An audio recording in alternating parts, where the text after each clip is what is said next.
Hello, everyone, and welcome to LATAM Paper for May 2026. We have a great update for you today. Let's cut right to the chase. We'll break down the major global and regional macro factors shaping our industry and wrap up with my direct analysis on containerboard and pulp trends. The global economy is holding, but fragile. The OECD projects 2.9% global growth for 2026, trimmed down as the Middle East conflict triggers an energy supply shock that pushes G20 inflation to 4.0%, well above where we expected to be at this point in the disinflation cycle. The IMF's base case puts growth at 3.1%, with inflation at 4.4%. In an adverse scenario, a prolonged Strait of Hormuz shutdown, growth drops to 2.5% and inflation spikes to 5.4%. Global demand is running K-shaped. AI capex and tech investment carry developed markets, while household consumption stays soft across most of the world under sticky prices and tight credit. On the geopolitical side, geoeconomic confrontation has jumped to the #1 global risk for 2026, with 68% of experts now expecting a multipolar or fragmented world order over the next decade. A structural shift, not a blip. The U.S.-China tech and trade rivalry, Middle East energy volatility, and USMCA renegotiation are the three live wires to watch. Notably, businesses have largely priced in the tariff environment and are refocusing on customer demand as their top concern, a sign of adaptation, not comfort. Bottom line, growth is there, risks are real, and energy is the wild card that can change everything, fast.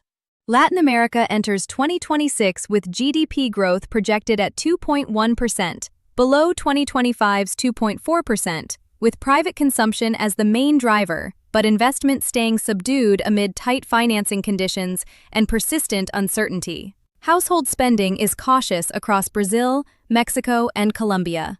Real wages are barely moving and credit remains expensive, though Argentina stands out as the bright spot, with fiscal stabilization driving improved confidence. On exports, the story is constructive but uneven.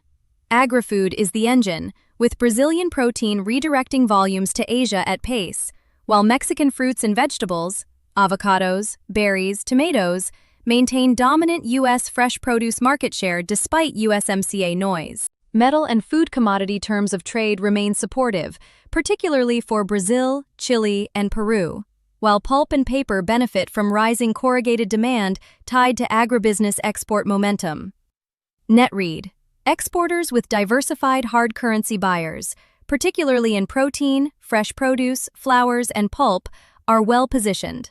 Oil-dependent economies face a tougher quarter, and domestically focused businesses need to brace for a cautious, price-sensitive consumer well into mid-year. In containerboard, every region is playing its own game.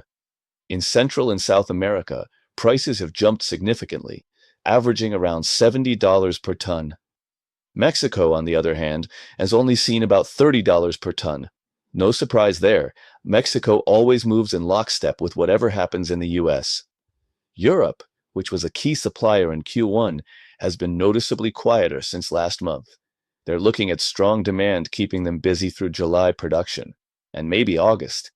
That shift has put real pressure on Central and South American buyers who had been counting on European supply. For the months ahead, prices could keep trending up, but it really comes down to whether markets can absorb the increases they've already swallowed. Pulp. Softwood is still in pain.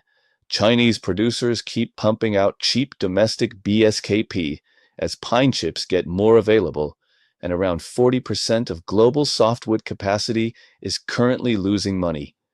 Curtailments are coming, just not fast enough. Hardwood is a different story altogether. Inventories are tight. Chinese P&B production was up 15% year-on-year in Q1. Europe is even pushing through $50 per ton price hikes thanks to healthy softwood-hardwood spreads. USA market is also pushing for increases. Thank you for watching. See you soon.